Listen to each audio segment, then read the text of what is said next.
민준아, 내 아들 민준아. 어머니, 정신 차리세요. 의사, 여기 의사 좀 불러주세요. 제발! 봄이면 진달래와 벚꽃이 산비탈을 분홍빛으로 물들이고 여름이면 지푸른 녹음 사이로 매미 소리가 자장가처럼 울려 퍼지며 가을이면 마당 가득 널어놓은 붉은 고추와 노란 호박이 풍요로움을 알리고 겨울이면 하얀 눈이 온 세상을 덮어 고요한 적막감을 선사하는 곳. 김순옥 할머니의 마을은 사계절의 변화가 뚜렷한 깊은 산자락에 안긴 작은 보금자리였습니다. 시간은 이곳에서 더디게 흘러가는 듯했죠. 빠르게 변하는 바깥 세상과는 다른 그들만의 속도로 말입니다. 순옥 할머니의 하루는 해가 뜨기 전 아직 어둠이 채 가시지 않은 푸른 새벽에 시작되었습니다. 마당을 가로질러 삐걱거리는 나무 대문을 열고 나서는 할머니의 첫 목적지는 언제나 마을 어귀에 오래된 느티나무 아래 자리한 작은 샘터였어요. 차가운 샘물로 세수를 하고 정신을 가다듬는 것은 수십 년간 이어진 할머니만의 의식이었습니다. 샘물에 비친 자신의 얼굴, 깊게 팬 주름과 희끗희끗한 머리카락을 보며 할머니는 또 하루를 살아내야 할 이유를 되새기곤 했습니다.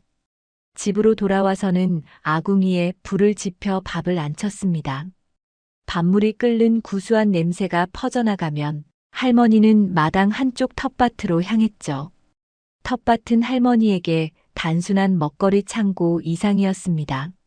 상추며 쑥갓, 아욱이며 열무, 푸른 생명들이 자라나는 것을 보며 할머니는 덧없는 시간 속에서도 삶의 경이로움을 느꼈고 흙을 만지는 동안에는 잠시나마 시름을 잊을 수 있었습니다. 텃밭 옆 작은 장독대에는 할머니가 직접 담근 된장, 간장이 세월의 맛을 더해가고 있었죠. 우리 민준이도 이 된장찌개 참 좋아했는데 혼잣말처럼 중얼거리며 할머니는 또다시 아득한 기억 속으로 빠져들곤 했습니다. 5살 민준이는 유난히 호기심 많고 활발한 아이였어요. 엄마 뒤를 졸졸 따라다니며 이건 뭐야? 저건 왜 그래? 질문을 쏟아냈고 흙장난을 하다가 얼굴이며 옷에 온통 흙을 묻히기 일쑤였죠. 할머니는 그런 아들의 모습을 떠올리며 텃밭 고랑에 물을 주었습니다. 물뿌리개를 들고 서툰 솜씨로 물을 뿌리던 작은 손길. 엄마, 내가 도와줄게. 외치던 야무진 목소리가 마치 어제 일처럼 생생하게 느껴졌습니다. 아침 식사는 늘 혼자였습니다. 밥상 위에는 갓 지은 밥과 텃밭에서 난 채소로 만든 나물, 그리고 된장찌개가 전부였지만 할머니는 늘 민준이의 밥그릇과 수저를 함께 놓았습니다. 마치 아들이 금방이라도 문을 열고 들어와 엄마 배고파 하고 외칠 것처럼요. 그것은 30년 동안 이어진 할머니만의 간절한 바람이자 스스로를 지탱하는 작은 의식이었습니다. 오전에는 마을길을 따라 천천히 걷거나 이웃집 마실을 가기도 했습니다. 길 건너 박 할머니와는 텃밭 작물을 가지고 티격태격하면서도 서로에게 큰 의지가 되었고 마을 입구 작은 구멍가게 주인과는 날씨 이야기부터 시작해 세상 돌아가는 이야기까지 나누며 잠시 외로움을 달랬죠. 하지만 사람들 속에 섞여 웃고 이야기하는 동안에도 할머니의 마음 한구석에는 늘 민준이의 빈자리가 시리게 남아 있었습니다. 특히 또래 아이들이 할머니를 보며 안녕하세요. 씩씩하게 인사할 때면 우리 민준이도 저렇게 컸을 텐데 하는 생각에 가슴이 미어졌습니다. 집에 돌아오면 할머니는 민준이가 쓰던 작은 방으로 향했습니다. 방 안에는 아들이 가지고 놀던 낡은 나무 로봇, 색이 바랜 그림책 몇 권, 그리고 할머니가 직접 떠준 작은 조끼가 세월의 먼지를 안고 그대로 놓여 있었죠. 할머니는 빛바랜 사진 한 장을 조심스레 꺼내 들었습니다. 돌잔치 때 찍은 사진 속 색동 한복을 곱게 차려입고 환하게 웃는 민준이의 얼굴. 할머니는 그 작은 얼굴을 마르고 닳도록 쓸어보며 속삭였습니다. 민준아, 내 강아지. 어디서 무얼 하고 있을까? 엄마는 매일 여기서 너를 그린다. 눈가에 맺힌 눈물은 사진 위로 떨어지지 않도록 애써 참아내곤 했습니다.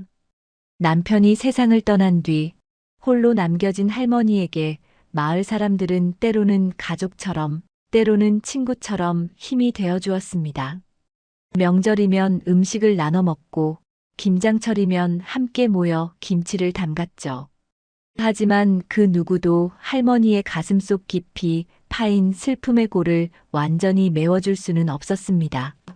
밤이 깊어 모두가 잠든 시간, 할머니는 홀로 깨어 낡은 라디오에서 흘러나오는 노래를 듣거나 창밖의 달을 보며 민준이를 향한 그리움을 달랬습니다. 살아만 있어다오. 어디에 있든 부디 건강하게만 살아다오. 그것이 할머니의 유일한 기도였습니다.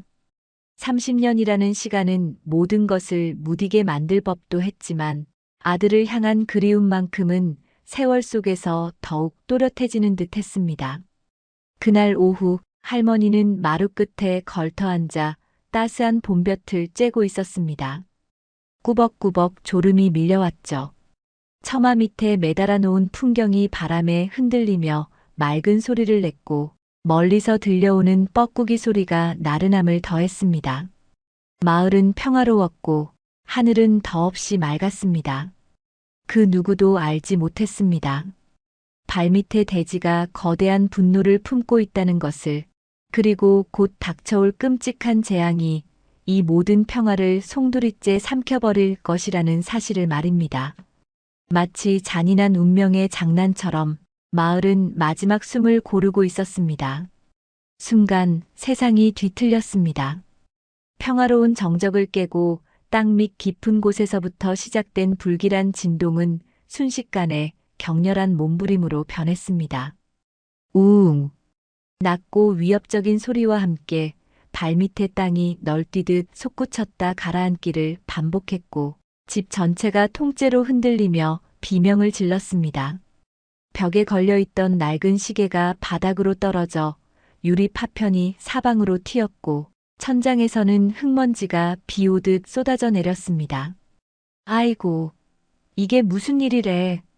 순옥 할머니는 본능적으로 마루 기둥을 붙잡았지만 몸을 가눌 수 없을 정도로 격렬한 흔들림에 속수무책이었습니다. 집이 좌우로 심하게 기울어지며 기둥이 뒤틀리고 벽이 갈라지는 소리가 공포심을 더욱 증폭시켰죠. 마치 거대한 짐승이 집을 통째로 집어삼키려는 듯 했습니다. 눈앞의 세상이 빙빙 돌았고 균형을 잃은 할머니는 마루 아래로 굴러떨어질 뻔한 순간 옆에 있던 오래된 뒤주 쪽으로 몸을 날렸습니다. 바로 그때였습니다. 콱과광 하는 굉음과 함께 집의 대들보가 무너져 내렸고 집 전체가 폭삭 주저앉았습니다. 할머니가 몸을 피했던 뒤주 위로 거대한 나무 기둥이 아슬아슬하게 걸쳐지면서 기적적으로 작은 삼각형 공간이 만들어졌습니다.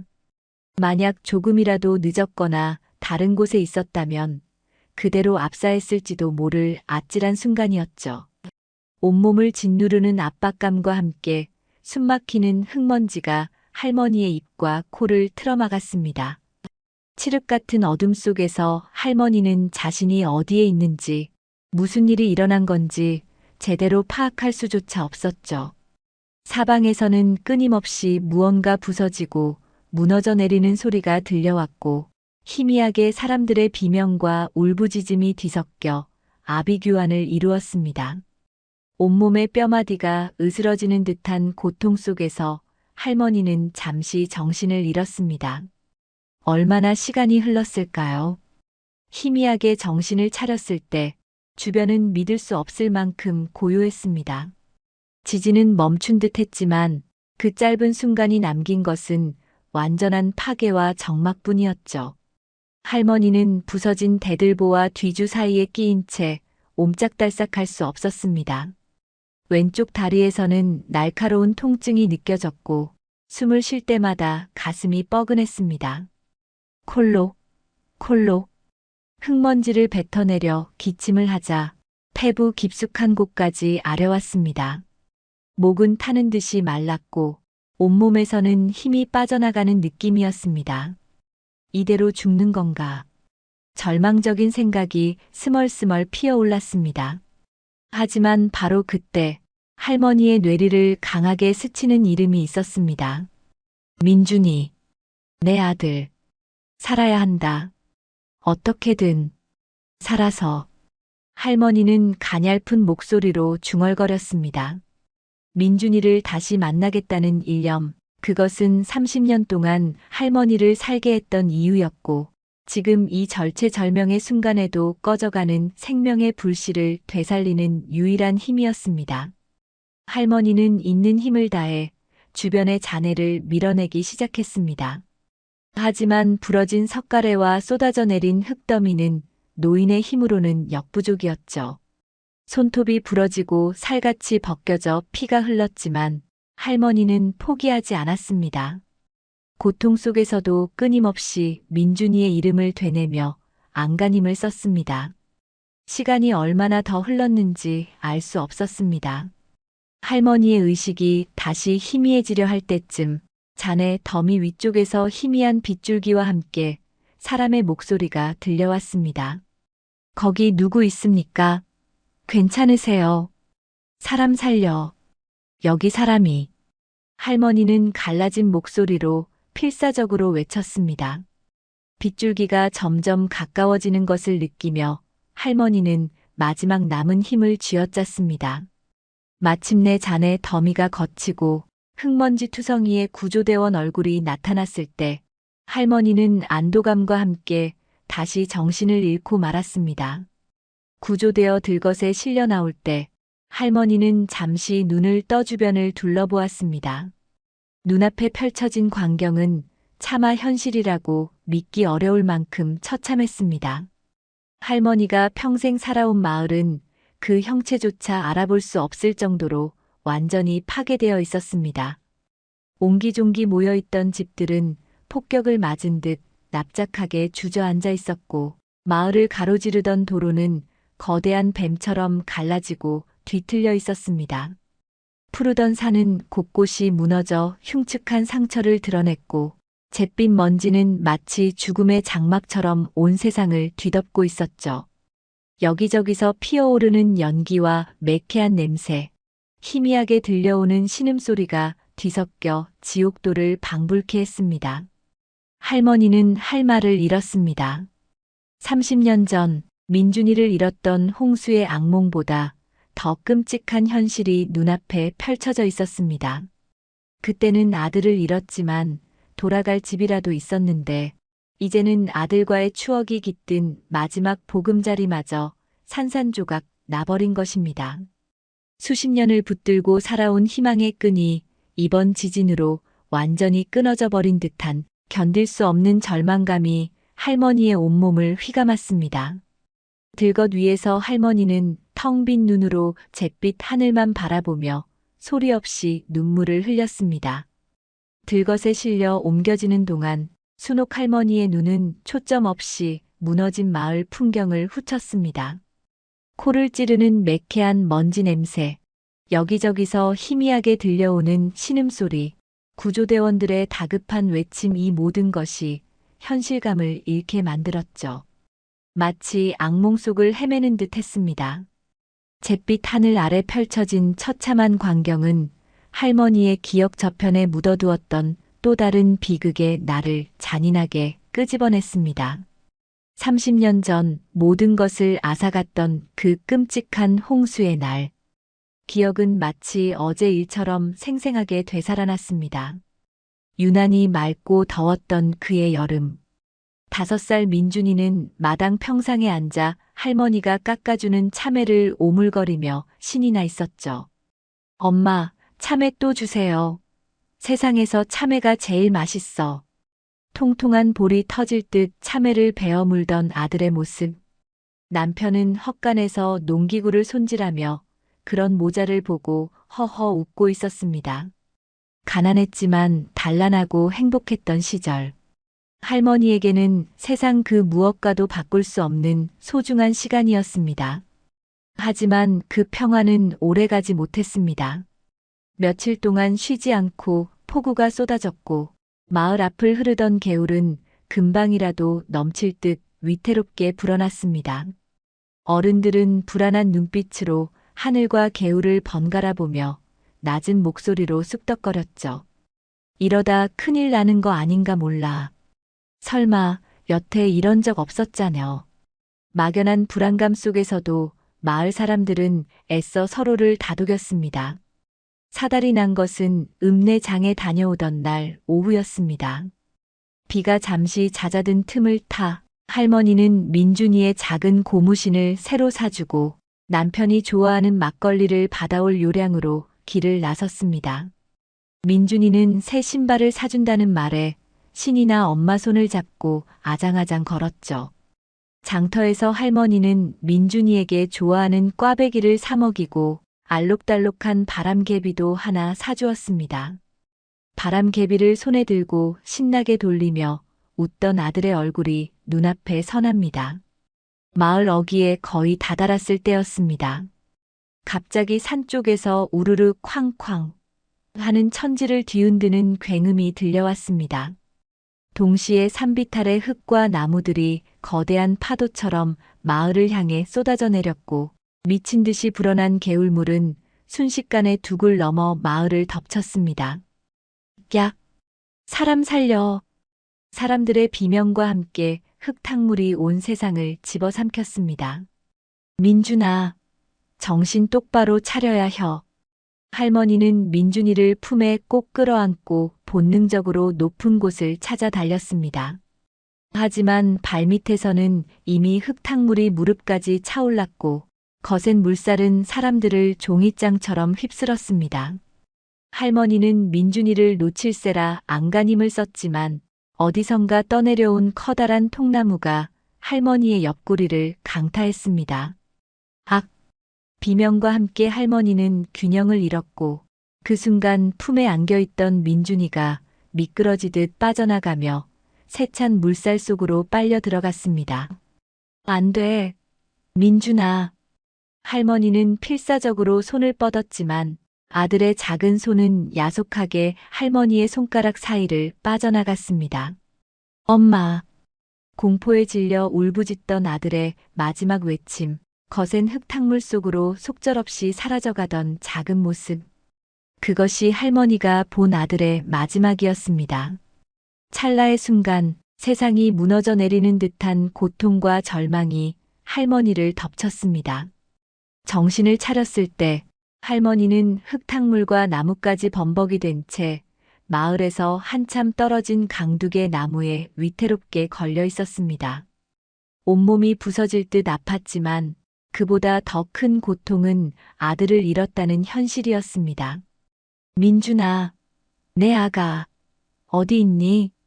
할머니는 찢어진 옷가지도 피 흘리는 상처도 아랑곳하지 않고 미친 듯이 아들의 이름을 부르며 흙탕물을 헤집었습니다.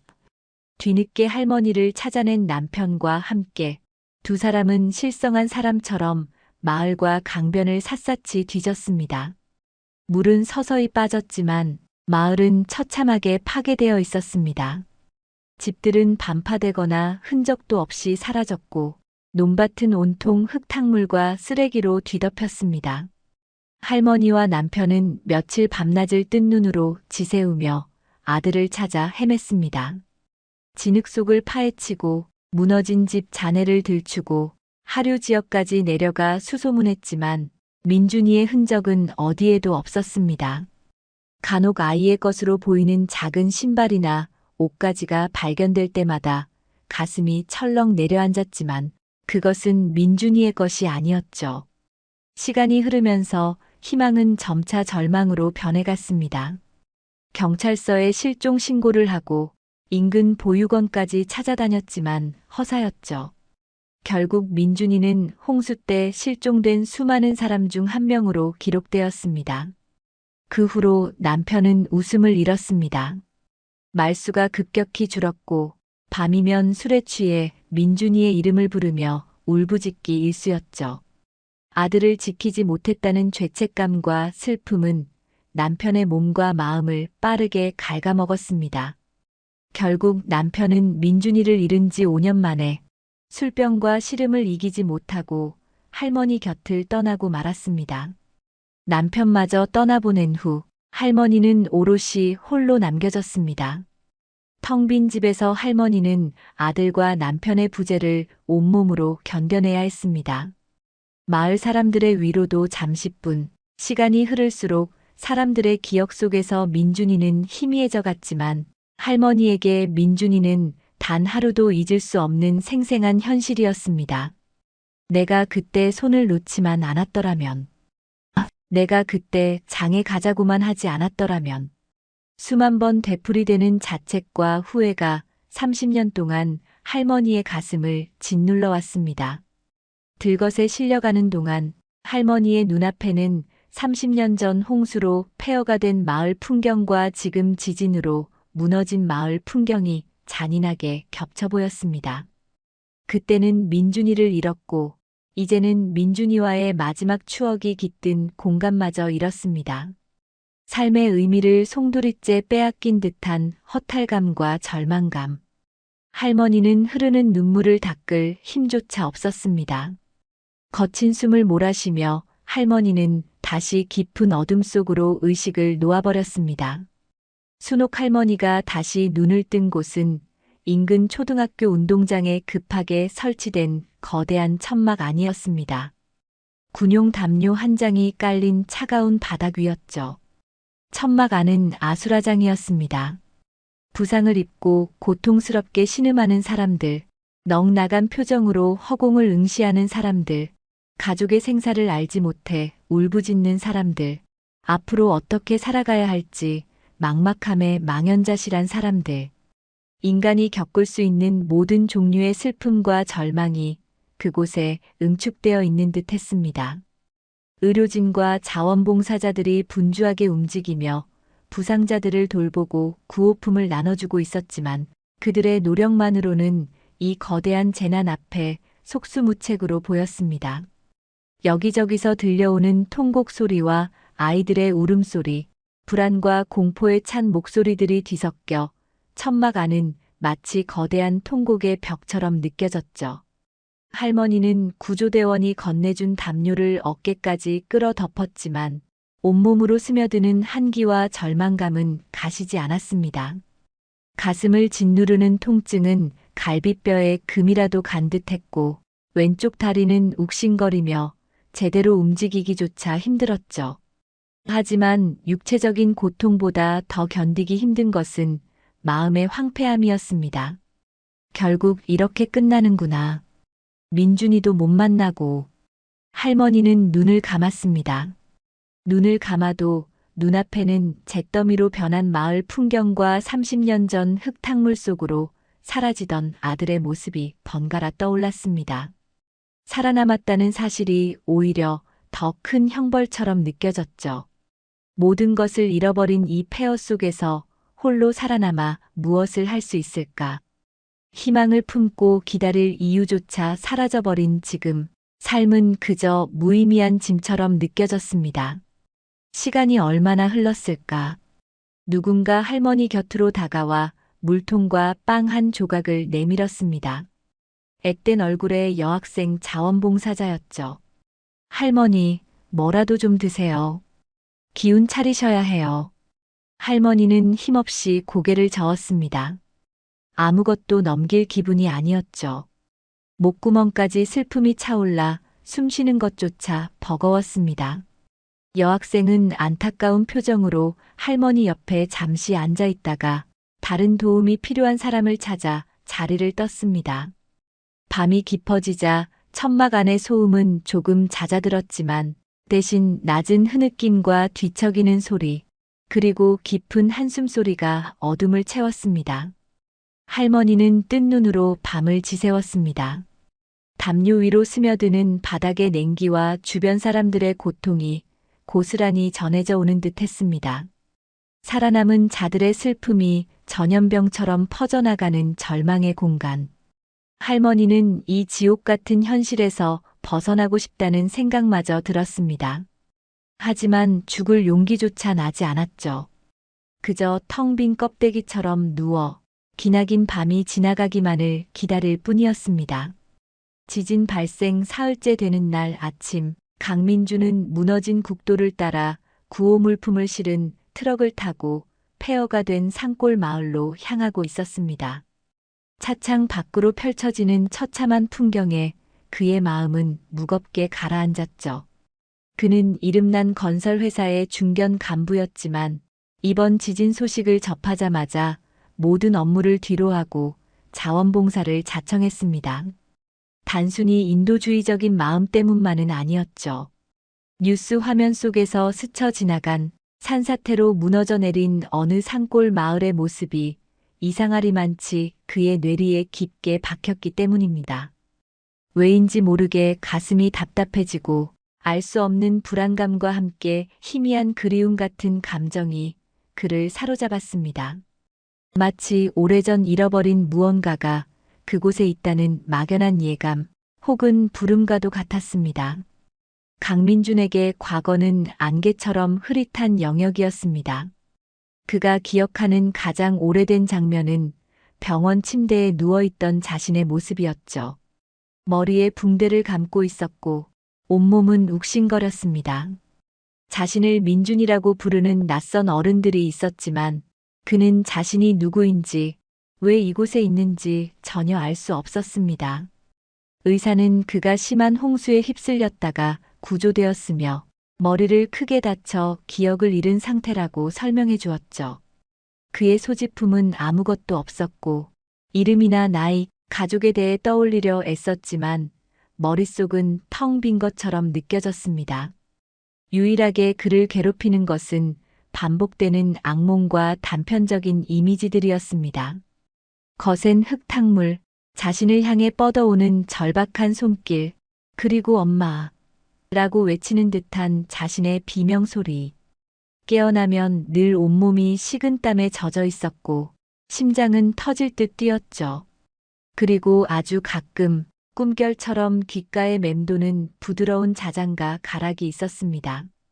그 노래를 들으면 이상하게 마음이 편안해지면서도 동시에 눈물이 핑 돌곤 했죠.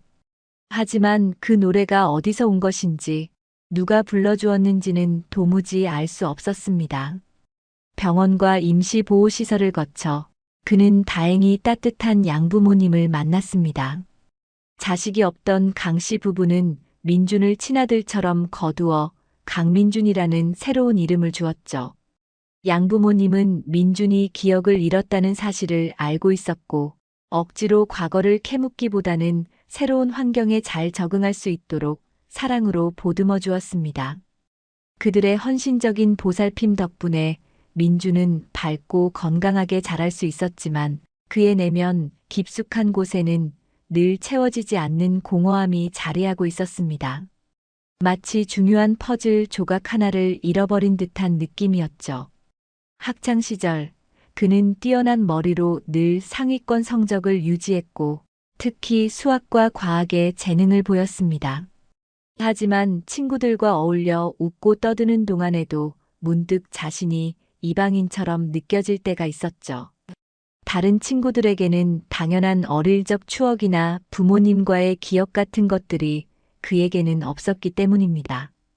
양부모님께 조심스럽게 자신의 과거에 대해 물어본 적도 있었지만 그들이 아는 것은 민준이 홍수 고아라는 사실뿐 그 이상의 정보는 없었습니다.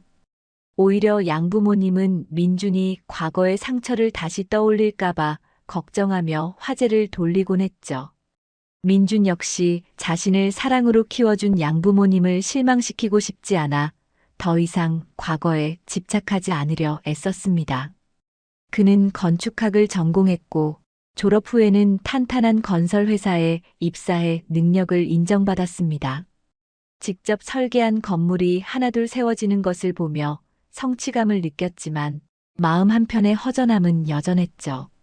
특히 비가 많이 내리는 날이면 어김없이 악몽에 시달렸고 물에 대한 막연한 공포심을 떨쳐내기 어려웠습니다. 그는 자신의 이런 모습이 어린 시절 겪었던 홍수 트라우마 때문일 거라고 막연히 짐작할 뿐이었습니다. 결혼도 했고 예쁜 딸도 하나 두었지만 그는 여전히 자신의 뿌리에 대한 물음을 완전히 떨쳐내지 못했습니다.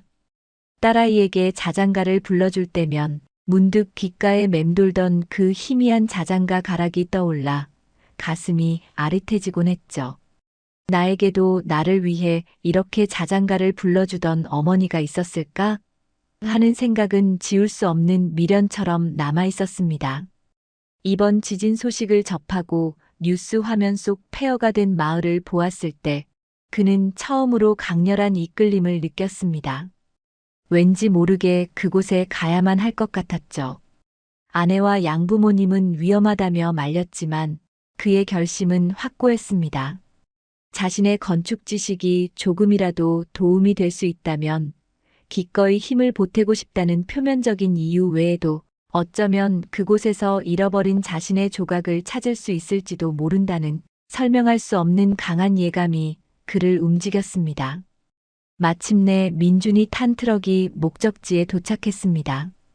트럭에서 내린 그의 눈앞에는 처참하게 무너져 내린 마을의 잔해가 펼쳐졌습니다. TV 화면으로 본 것보다 훨씬 더 심각한 상황이었죠. 그는 잠시 말을 잃고 망연히 서 있었습니다. 코를 찌르는 먼지 냄새와 희미하게 섞여오는 역한 냄새, 여기저기서 들려오는 구조 장비 소리와 사람들의 외침. 이 모든 것이 뒤섞여 마치 현실이 아닌 전쟁터 한가운데 서 있는 듯한 느낌이었습니다. 민주는 자원봉사자 본부에서 간단한 지침을 받은 뒤 곧바로 구조 및 복구 작업에 투입되었습니다. 그의 전문 지식은 큰 도움이 되었죠.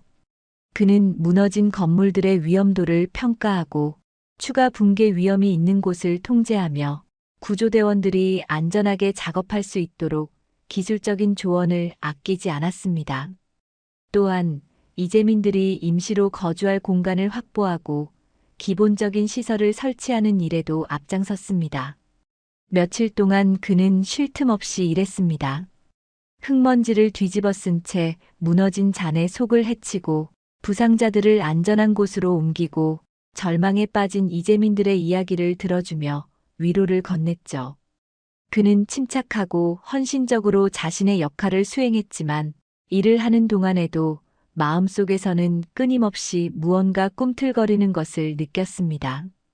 이 낯선 마을 풍경이 이상하게 익숙하게 느껴졌고 사람들의 사투리 섞인 말투가 정겹게 들렸습니다.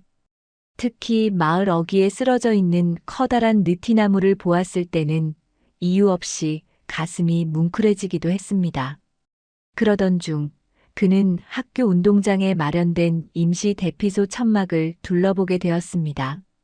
이재민들에게 필요한 물품을 전달하고 혹시 추가적인 도움이 필요한 곳은 없는지 살피기 위해서였죠. 천막 안은 여전히 혼란스러웠지만 처음 도착했을 때보다는 조금이나마 질서가 잡힌 모습이었습니다. 그는 천막 안을 천천히 걸으며 이재민들의 안부를 묻고 아이들에게는 준비해온 사탕을 나눠주기도 했습니다. 그때 그의 시선이 천막 구석진 곳에 머물렀습니다. 담요를 뒤집어 쓴 채 미동도 없이 누워있는 한 할머니가 눈에 들어왔죠. 유난히 작고 초라해 보이는 모습이었습니다. 할머니는 깊은 절망에 빠진 듯 주변의 소란스러움에도 아랑곳하지 않고 허공만 응시하고 있었죠. 민주는 잠시 망설이다가 할머니에게 다가가려 했습니다. 혹시 도움이 필요한 것은 아닌지, 식사는 제대로 했는지 묻고 싶었죠. 하지만 바로 그 순간 다른 자원봉사자가 급하게 민준을 불렀습니다. 추가 구호품이 도착했으니 함께 옮겨야 한다는 것이었죠.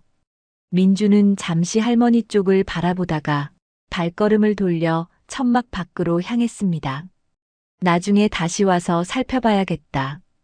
그는 그렇게 생각하며 바쁜 걸음을 옮겼습니다. 그는 알지 못했습니다. 자신이 방금 무심코 지나친 그 초라한 할머니가 바로 30년 동안 그의 마음속 깊은 곳에서 희미한 자장가 가락으로 남아있던, 그토록 애타게 찾아 헤매던 자신의 친어머니라는 사실을 말입니다.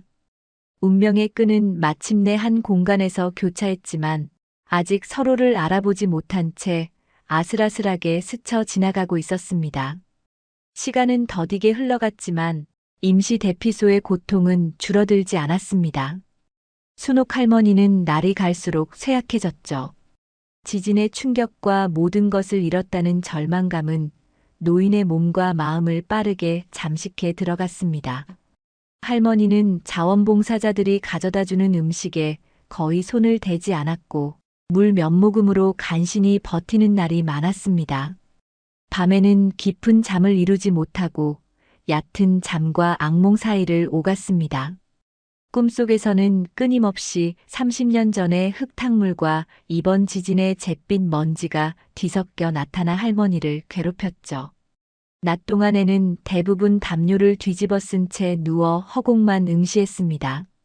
때로는 알아들을 수 없는 말로 중얼거리기도 하고 희미하게 잊혀진 노래의 한 소절을 읊조리기도 했죠.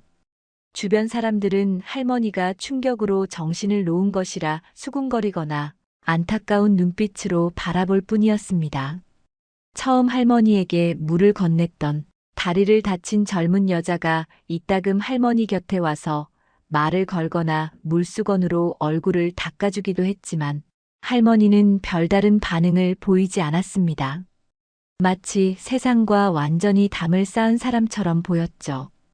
의료봉사팀의 의사가 할머니를 진찰하고는 탈수와 영양실조가 심각하며 정신적인 충격으로 인한 우울 증세도 심각하다고 진단했습니다.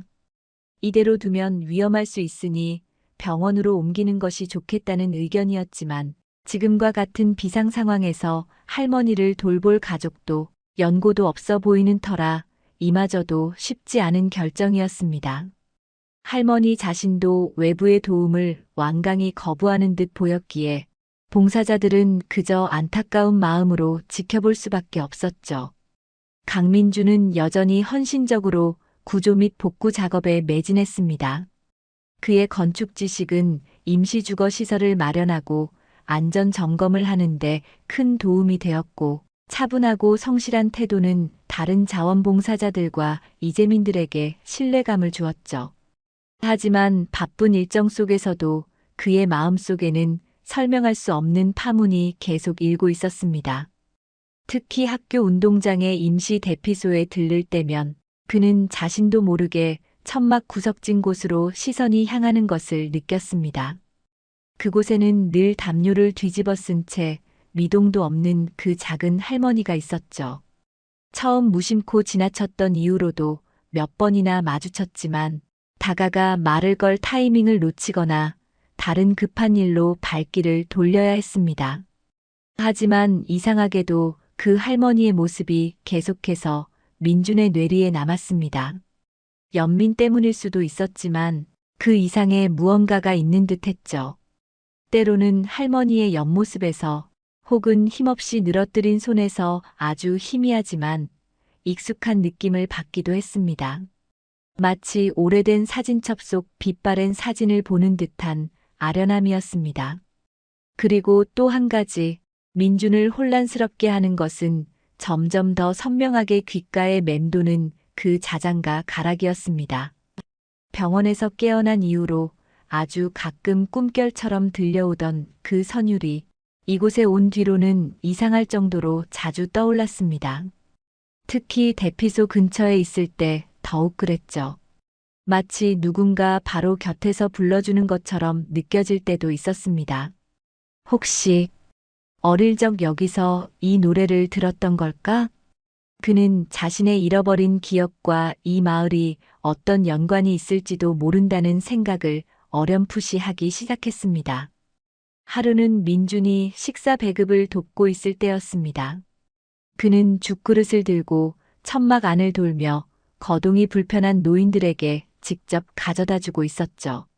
마침내 그는 구석 자리에 누워있는 순옥 할머니 앞에 섰습니다. 어르신, 식사하셔야지요. 민주는 최대한 부드러운 목소리로 말을 건네며 죽 그릇을 내밀었습니다. 할머니는 천천히 고개를 돌려 민준을 바라보았습니다. 초점 없는 눈동자가 잠시 민준의 얼굴에 머물렀지만 이내 다시 허공으로 향했죠. 할머니는 아무런 대답도 반응도 없었습니다. 민준은 잠시 망설이다가 할머니 머리맡에 죽그릇을 조심스럽게 내려놓았습니다. 그리고는 무의식적으로 할머니가 덮고 있는 담요를 어깨까지 잘 여며주었죠. 그 순간 그의 손끝에 닿은 할머니의 가녀린 어깨가 아주 희미하게 떨리는 것을 느꼈습니다. 또한 어디선가 맡아본 듯한 희미한 향기가 느껴지는 것도 같았습니다. 오래된 장롱 속에서 나는 듯한 혹은 햇볕에 잘 마른 빨래에서 나는 듯한 아주 희미하고 아련한 향기였습니다. 민주는 알 수 없는 감정에 잠시 그 자리에 서 있다가 다른 사람들을 위해 다시 발걸음을 옮겼습니다. 그가 돌아선 뒤 할머니의 감긴 눈꺼풀 사이로 눈물 한 방울이 조용히 흘러내렸다는 것을 그는 알지 못했습니다. 30년 만에 아들의 온기가 바로 곁에 있었지만 서로를 알아보지 못하는 잔인한 현실 속에서 할머니의 희미해져가는 의식 속에 아주 작은 파문이 일고 있었습니다. 며칠이 더 흘렀습니다. 순옥 할머니의 상태는 점점 더 나빠졌습니다. 이제는 물조차 제대로 넘기지 못했고 열까지 오르기 시작했죠. 의사는 당장 수액이라도 맞아야 한다고 했지만 할머니는 약한 손길로나마 계속해서 거부 의사를 표시했습니다. 할머니는 거의 대부분의 시간을 몽롱한 상태로 보냈습니다. 의식이 희미해질 때면 현실과 과거, 꿈이 뒤섞여 나타났습니다. 어느 날 오후 할머니는 열에 들떠 얕은 잠결에 빠져 있었습니다. 꿈속에서 할머니는 젊은 시절로 돌아가 있었죠. 마루에 앉아 5살 민준이를 무릎에 뉘이고 자장가를 불러주고 있었습니다. 자장 우리 아가.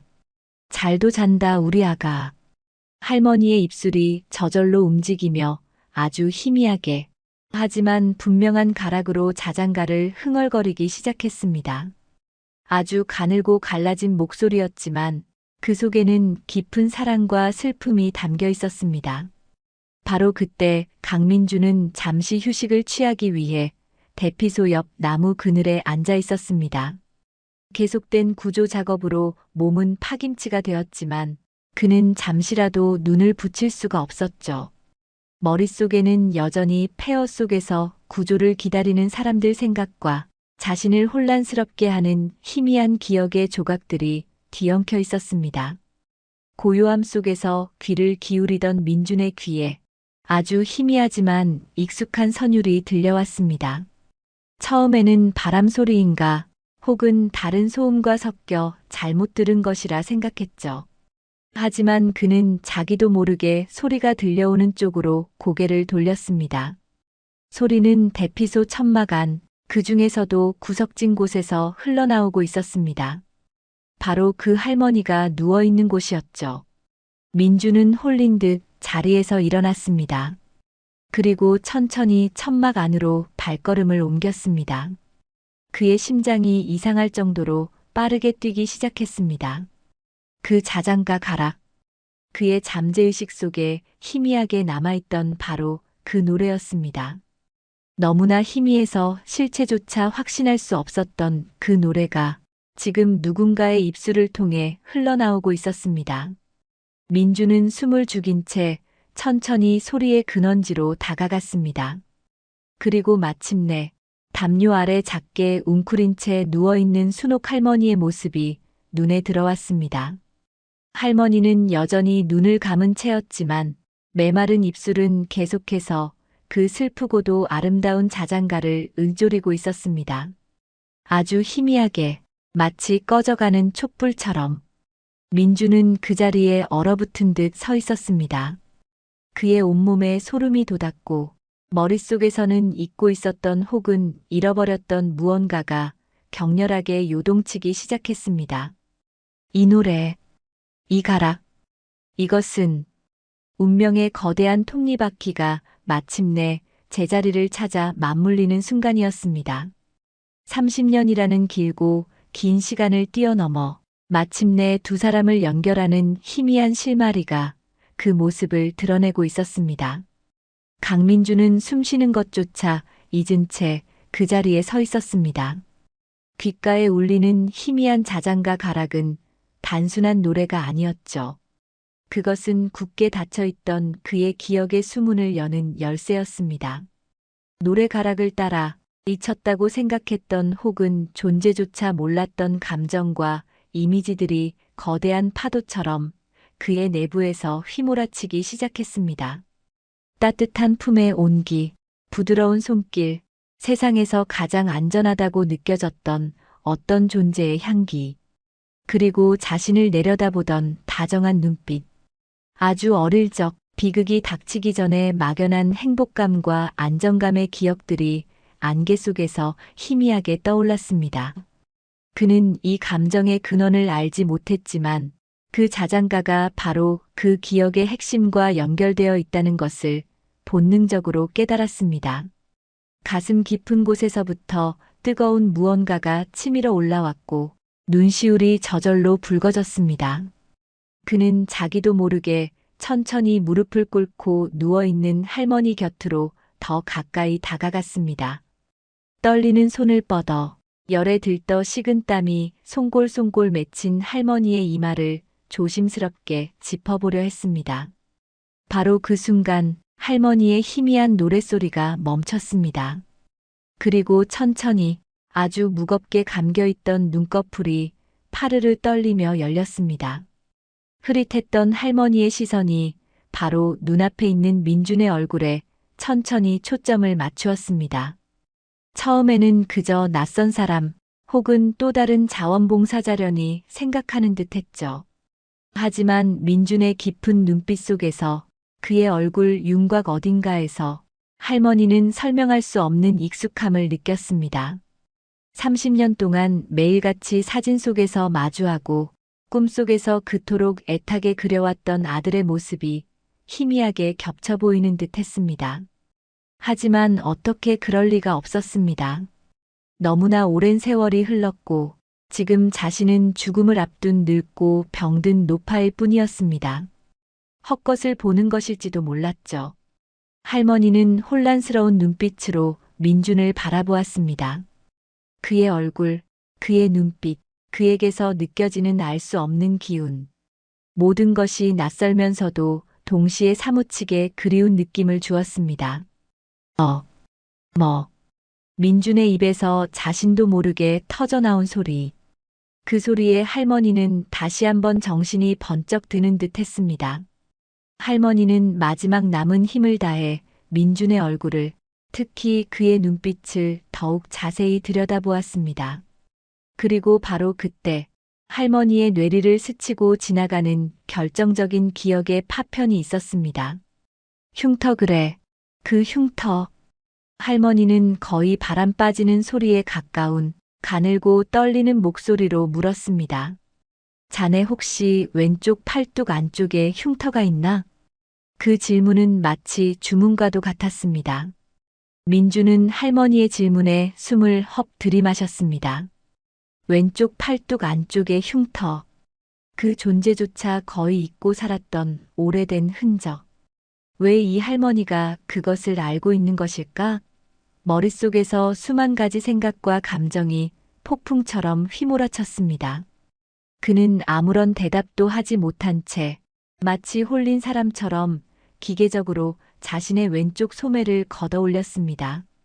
그리고 그곳에 희미하지만 분명하게 남아있는 오래된 화상 자국이 드러났습니다. 그것을 본 순간 할머니의 눈에서 마침내 뜨거운 눈물이 폭포수처럼 터져나왔습니다. 더 이상 의심할 여지가 없었습니다. 30년의 기다림, 헛되지 않았습니다. 기적은, 정말 기적은 일어난 것입니다. 민준아, 내 아들 민준아. 할머니는 누워있던 자리에서 벌떡 일어나려는 듯 온 힘을 다해 민준을 향해 팔을 뻗으며 절규했습니다. 그 외침은 단순한 부름이 아니었습니다. 30년 동안 억눌러왔던 그리움과 슬픔, 기다림과 고통, 그리고 마침내 되찾은 기쁨과 환희가 뒤섞인 영혼의 부르짖음이었습니다. 그 외침과 동시에 민준의 머릿속을 가로막고 있던 마지막 안개가 걷혔습니다. 자장가, 흉터, 그리고 지금 눈앞에서 자신을 부르며 오열하는 이 할머니의 모습. 모든 조각들이 하나로 맞춰지며 그의 잃어버린 과거가 거대한 실체로 다가왔습니다. 그는 기억해냈습니다. 이 얼굴, 이 목소리, 이것은 바로 그의 어머니였습니다. 자신을 낳아주고 길러주고 그토록 사랑해 주었던 단 한 사람. 그의 뿌리이자 그가 평생 무의식적으로 찾아 헤매던 존재. 어머니. 민준 역시 할머니를 부둥켜 안으며 목 놓아 울부짖었습니다. 그의 울음속에는 30년 만에 어머니를 찾은 감격과 함께 그동안 어머니를 알아보지 못하고 홀로 고통 속에 내버려 두었다는 죄책감과 미안함, 그리고 잃어버린 시간에 대한 회한이 뒤섞여 터져 나왔습니다. 두 사람은 서로의 존재를 확인하며 부둥켜 안고 한참 동안 오열했습니다. 할머니의 마른 등과 민준의 넓은 어깨가 가늘게 떨리고 있었죠. 30년이라는 어마어마한 세월의 간극이 두 사람의 뜨거운 눈물 속에서 속절없이 녹아내렸습니다.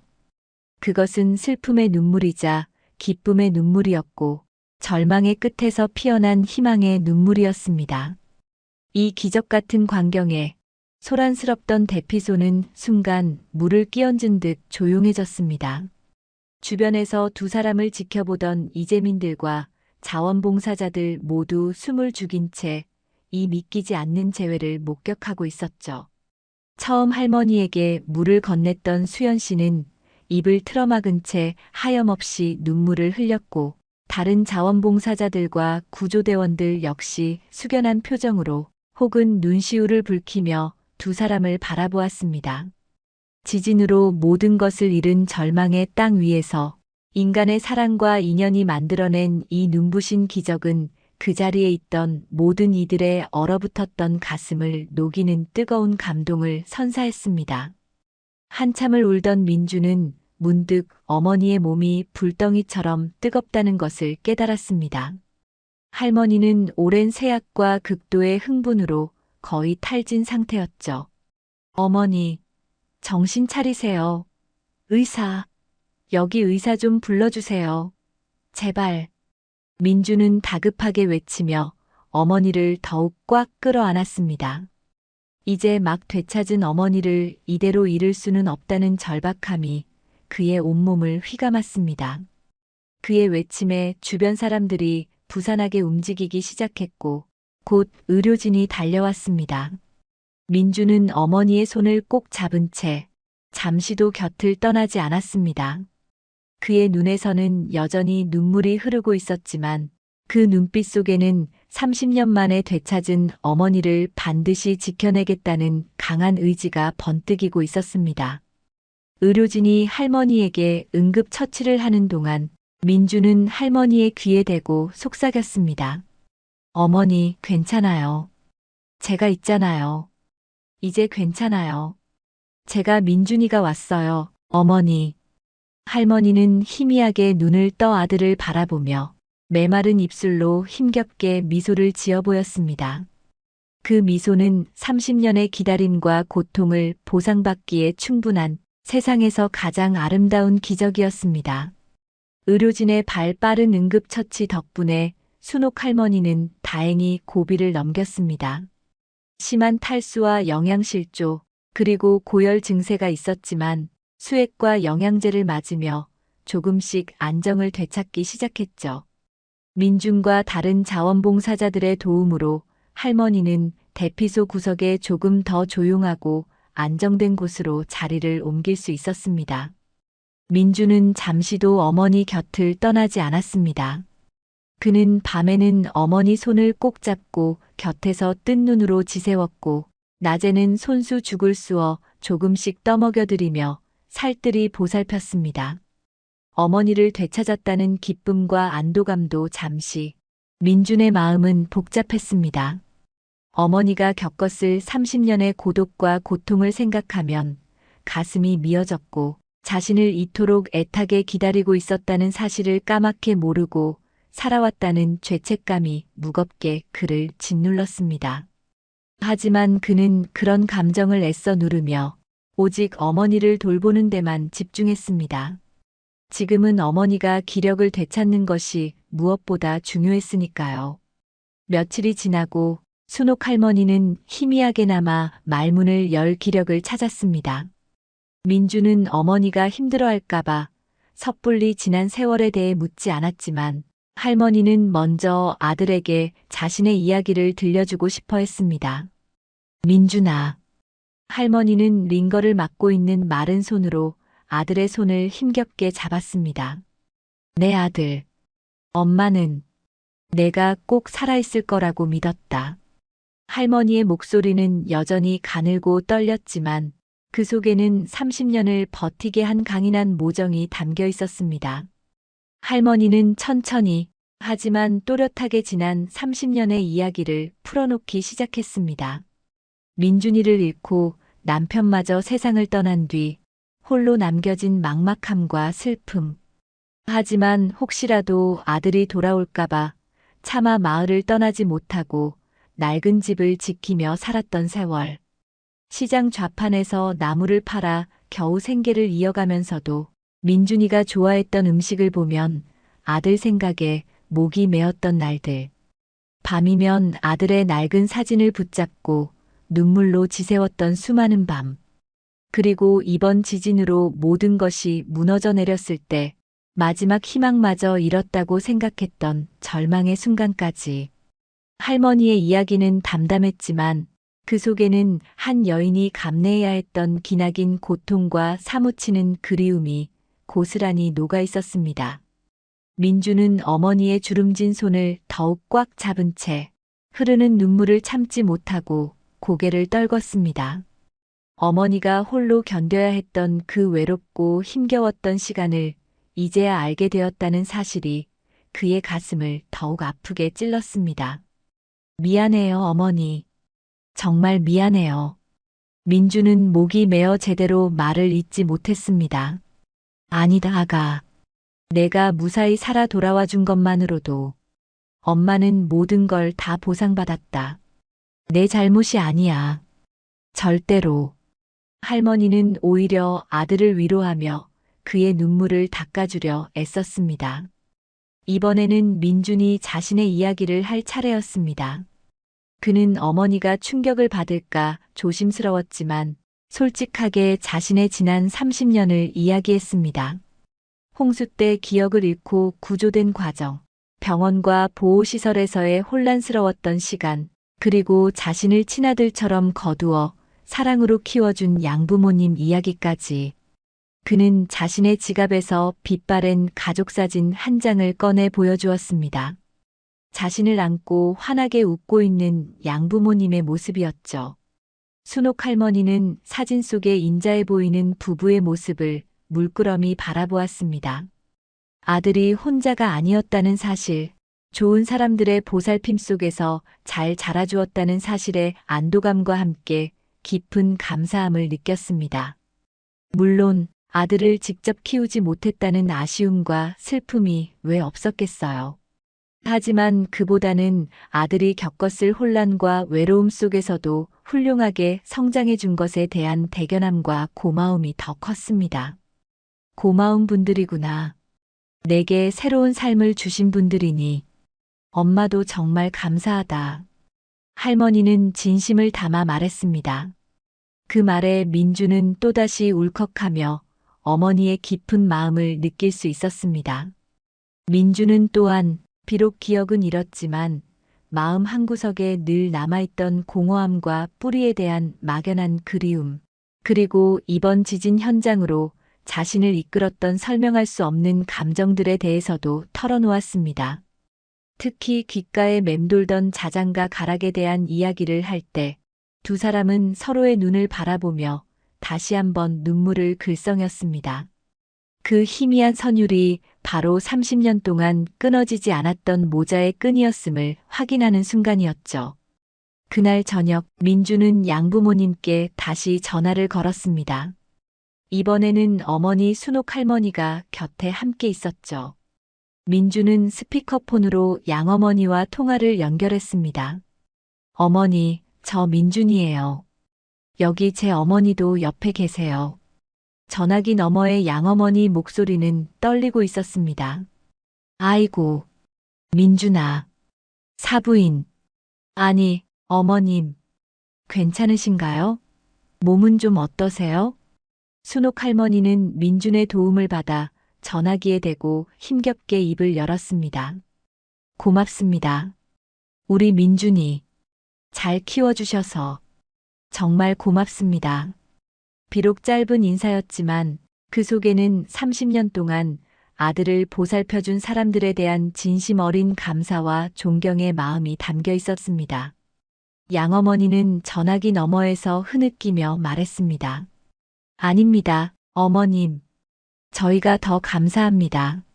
민준이 덕분에 저희도 행복했습니다. 이렇게 찾아주셔서 정말 꿈만 같습니다. 두 어머니는 비록 전화로나마 처음으로 인사를 나누며 민준이라는 존재를 통해 이어진 깊은 인연과 감사함을 확인했습니다. 민준은 두 분의 어머니 사이에서 말없이 눈물을 흘리며 자신이 얼마나 많은 사랑 속에 살아왔는지를 새삼 깨달았습니다. 자신에게는 이제 두 분의 어머니, 두 개의 따뜻한 가족이 있다는 사실이 큰 위로와 힘이 되었습니다. 아내와 딸에게는 아직 어머니를 찾았다는 소식을 자세히 전하지 못한 상태였습니다. 상황이 너무 경황이 없었고 어떻게 설명해야 할지 조심스러웠기 때문이죠. 하지만 민주는 조만간 아내와 딸에게도 이 기적 같은 이야기를 전하고 어머니를 소개해 줄 날을 그리며 마음을 다잡았습니다. 며칠이 더 지나자 순옥 할머니는 조금씩 기력을 회복하여 죽뿐만 아니라 약간의 미움도 넘길 수 있게 되었습니다. 민주는 어머니 곁에서 떨어지지 않고 간호하며 틈틈이 잃어버린 30년의 시간을 메워갔습니다.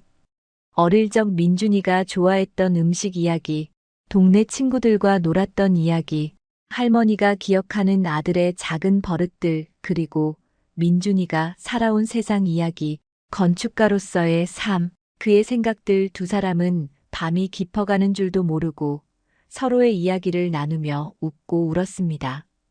한 번은 민준이 어머니의 식사를 돕다가 무심코 국그릇을 드는 방식이 30년 전 남편이 하던 방식과 똑같다는 것을 할머니가 발견하고는 웃음을 터뜨리기도 했습니다.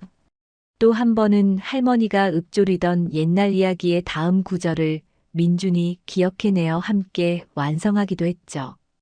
그런 작은 순간들이 쌓여가면서 30년이라는 물리적인 시간의 간극은 조금씩 희미해지고 그 자리에는 서로를 향한 깊은 이해와 애틋한 사랑이 더욱 단단하게 자리 잡기 시작했습니다. 대피소의 다른 사람들도 두 모자의 변화를 지켜보며 함께 기뻐하고 응원해 주었습니다. 어떤 이는 자신이 아껴두었던 간식을 할머니에게 건네기도 하고 어떤 이는 민준에게 다가와 격려의 말을 전하기도 했죠.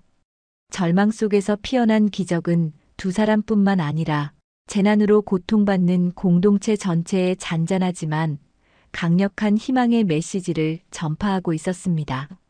순옥 할머니의 기력이 어느 정도 회복되고 두 사람이 임시 거처 한쪽에 마련된 작은 공간에서 도란도란 이야기를 나누던 어느 날 오후였습니다. 갑자기 땅이 다시 한번 크게 요동쳤습니다. 쿵 하는 소리와 함께 천막 기둥이 흔들리고 선반 위의 물건들이 바닥으로 떨어졌습니다. 강력한 여진이었죠. 어머니.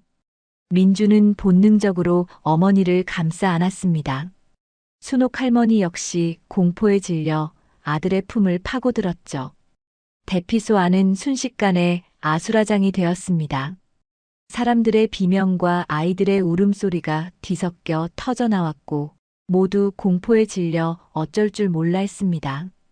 30년 전 홍수의 공포와 며칠 전 겪었던 지진의 악몽이 동시에 되살아나는 듯 했습니다.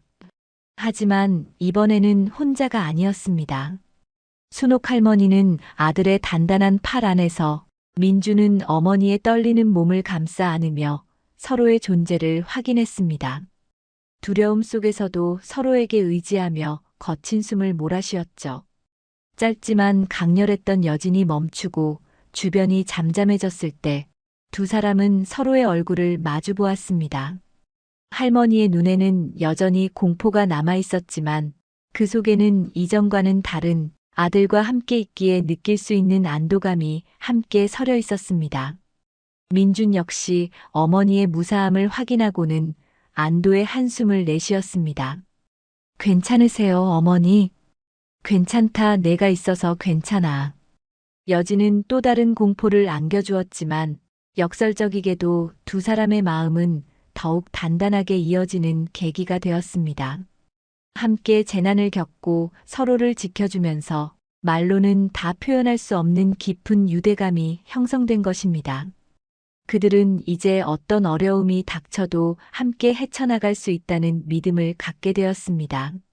어느 정도 상황이 안정되고 민주는 마침내 아내와 딸에게 어머니를 찾았다는 소식을 전하기로 결심했습니다. 그는 아내에게 먼저 영상 통화를 걸어 조심스럽게 이야기를 꺼냈습니다. 지진 현장의 참상과 자원봉사 활동, 그리고 기적적으로 잃어버렸던 친어머니를 만나게 된 과정까지. 민준의 이야기를 듣는 아내의 얼굴에는 놀라움과 안타까움, 그리고 남편에 대한 걱정과 안도가 교차했습니다. 여보, 세상에, 그런 일이. 어머님은 괜찮으신 거죠? 당신도 괜찮고? 아내는 눈물을 글썽이며 물었습니다. 응, 나는 괜찮아. 어머니도 많이 편찮으셨는데 지금은 조금씩 회복하고 계셔. 정말, 정말 다행이에요. 어머님, 꼭 뵙고 싶어요. 우리 예은이 할머니잖아요. 아내는 진심으로 기뻐하며 민준을 지지해 주었습니다. 민준은 그런 아내에게 깊은 고마움을 느꼈습니다. 다음 날, 민준은 아내, 그리고 올해 초등학교에 들어간 딸 예은이와 영상 통화를 하며 순옥 할머니를 소개해 드렸습니다. 순옥 할머니는 화면 속에 나타난 예쁘장한 손녀와 인자해 보이는 며느리의 모습에 감격의 말을 잇지 못했습니다. 30년 만에 찾은 아들에게 이렇게 예쁜 가족이 있다는 사실이 꿈만 같았죠. 할머니, 안녕하세요. 저는 강예은이에요. 화면 속 예은이가 씩씩하게 인사하자 할머니의 눈에서는 참았던 눈물이 주르륵 흘러내렸습니다. 아이고, 내 강아지. 이렇게 예쁠 수가. 어머님, 예은이가 할머니 뵙고 싶다고 노래를 불렀어요. 조만간 꼭 찾아뵐게요. 몸조리 잘하고 계세요. 며느리가 따뜻하게 인사를 건넸습니다. 비록 화면 너머의 만남이었지만 세 사람의 마음은 진심으로 이어졌습니다. 순옥 할머니는 손녀와 며느리의 존재를 통해 자신이 더 이상 외롭지 않다는 것, 그리고 앞으로 함께 만들어갈 새로운 가족의 미래가 있다는 사실에 큰 위안과 기쁨을 얻었습니다. 민준 역시 두 어머니와 아내, 딸까지 자신을 둘러싼 사랑하는 가족들의 존재를 확인하며 마음의 평화를 되찾아갔습니다. 그의 얼굴에는 오랜 시간 그늘져 있던 어둠이 걷히고 따뜻한 미소가 번지기 시작했습니다. 순옥 할머니의 건강이 어느 정도 회복되자 민주는 어머니와 함께 조심스럽게 무너진 집터를 찾아가 보기로 했습니다. 마을로 향하는 길은 여전히 황량했지만 두 사람의 발걸음은 이전처럼 무겁지만은 않았습니다. 서로의 손을 꼭 잡고 천천히 옛집이 있던 자리로 향했죠. 집터는 형체도 없이 사라져 있었습니다. 어릴 적 민준이가 키를 재던 마당의 감나무는 뿌리째 뽑혀 쓰러져 있었고 할머니가 애지중지 가꾸던 장독대는 산산조각 나 있었죠. 30년 동안 민준이를 기다리며 할머니가 홀로 지켜온 공간, 그들의 추억이 깃든 마지막 장소는 이제 황량한 폐허일 뿐이었습니다. 순옥 할머니는 무너진 집터를 바라보며 잠시 눈을 감았습니다. 이곳에 얽힌 수많은 기억들이 파노라마처럼 스쳐 지나갔습니다. 아들의 웃음소리, 남편의 헛기침 소리, 소박했지만 행복했던 날들. 그리고 아들을 잃고 홀로 견뎌야 했던 기나긴 외로움과 슬픔까지. 할머니는 조용히 눈물을 흘렸습니다. 하지만 그 눈물은 이전의 절망적인 눈물과는 달랐습니다. 과거를 떠나보내는 그리고 새로운 시작을 다짐하는 정화의 눈물이었죠. 민주는 말없이 어머니의 어깨를 감싸 안았습니다. 그는 어머니의 마음을 충분히 이해할 수 있었죠. 그리고 그는 무너진 집터 한가운데 서서 어머니에게 약속했습니다. 어머니, 너무 슬퍼하지 마세요. 이곳에 우리가 함께 살았던 이 땅 위에 제가 다시 집을 지을게요. 크고 화려하진 않아도 어머니와 제가 그리고 우리 가족 모두가 함께 웃으며 살아갈 수 있는 따뜻하고 안전한 집을요. 제가 약속할게요. 민준의 목소리에는 흔들림 없는 의지가 담겨 있었습니다. 할머니는 눈물 젖은 눈으로 아들을 바라보며 희미하게 고개를 끄덕였습니다. 폐허 위에 서서 두 사람은 사라진 과거를 애도하는 동시에 함께 만들어갈 미래를 조용히 그리기 시작했습니다. 두 사람은 더 이상 슬픔에만 잠겨 있지 않았습니다. 임시 거처로 돌아와 마을 공동체의 일원으로 다시 힘을 보태기 시작했죠. 민주는 자신의 전문성을 살려 임시주택 단지의 설계와 건축 과정에 적극적으로 참여했습니다. 그는 이재민들의 의견을 경청하며 더 안전하고 편리한 주거 환경을 만들기 위해 밤낮으로 노력했죠. 그의 진심 어린 노력은 다른 사람들에게도 긍정적인 영향을 주었습니다. 순옥 할머니 역시 가만히 있지 않았습니다. 몸이 완전히 회복된 것은 아니었지만 자신이 할 수 있는 일을 찾아 나섰습니다. 대피소나 임시주택을 돌며 홀로 계신 노인들의 말벗이 되어주고 부모를 잃거나 충격에 빠진 아이들에게 다가가 따뜻하게 안아주며 옛날 이야기를 들려주었죠. 특히 할머니가 들려주는 이야기는 어른 아이 할 것 없이 모두에게 작은 위안과 웃음을 선사했습니다. 또한 할머니는 수연 씨를 비롯한 몇몇 부녀자들과 함께 바느질감을 얻어와 찢어진 옷가지를 수선하거나 간단한 생필품을 만드는 일에도 힘을 보탰습니다. 함께 땀 흘리고 서로를 도우면서 마을 공동체는 조금씩 활기를 되찾기 시작했습니다. 사람들은 서로의 상처를 보듬고 작은 도움이라도 나누며 재난을 함께 극복해 나가고 있었죠. 순옥 할머니와 민준 씨의 기적적인 재회 이야기는 마을 사람들에게 큰 용기와 희망의 상징이 되었습니다. 절망 속에서도 희망은 피어날 수 있다는 것, 그리고 인간의 사랑과 연대는 그 어떤 재난보다 강하다는 것을 보여주는 살아있는 증거였기 때문입니다. 어느덧 시간이 흘러 임시주택에서의 생활도 안정을 찾아갈 무렵이었습니다.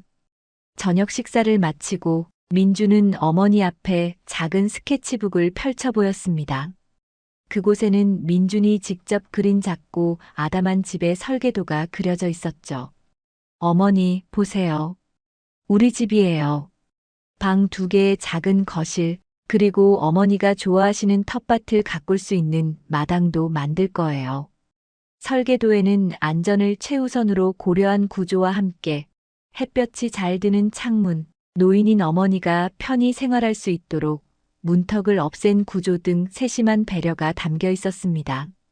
순옥 할머니는 아들이 그려놓은 새로운 집의 모습을 가만히 들여다보았습니다. 비록 크기는 작았지만 그 속에는 아들의 따뜻한 마음과 가족의 행복한 미래에 대한 약속이 가득 담겨 있는 듯 했습니다. 고맙다, 아들아. 정말 고맙다. 할머니는 스케치북 위로 눈물을 떨구었습니다. 제가 더 감사하죠, 어머니. 어머니가 제 곁에 계셔 주시는 것만으로도 저는 세상 모든 것을 가진 기분이에요. 두 사람은 마주보며 환하게 웃었습니다. 밤하늘에는 별들이 총총히 떠 있었고 멀리 보이는 산 능선 위로는 희망을 상징하듯 둥근 달이 떠오르고 있었습니다. 비록 아직 갈 길은 멀고 지진의 상처는 깊게 남아 있었지만 두 사람의 마음 속에는 그 어떤 어려움도 이겨낼 수 있는 사랑과 용기, 그리고 함께 만들어갈 미래에 대한 따뜻한 희망이 가득 차 있었습니다. 폐허 속에서 피어난 기적은 이제 새로운 삶의 시작을 알리는 축복의 불빛이 되어 두 모자의 앞날을 환히 비추고 있었습니다. 서울 한복판에 자리한 초호화 호텔은 도시의 상징이었습니다. 화려한 외관과 완벽한 서비스를 자랑하며 그곳에 들어서는 것만으로도 성공을 증명하는 장소였죠. 로비에는 수십 개의 샹들리에가 은은한 빛을 발했고 대리석 바닥은 매일 윤이 날 정도로 닭간에 반짝였습니다. 하루에도 수백 명의 손님이 드나들며 고급스러운 공간을 누리는 곳이었어요. 그러나 최근 들어 이 호텔에는 묘한 존재감의 노인이 나타났습니다. 처음에는 아무도 그를 신경 쓰지 않았어요.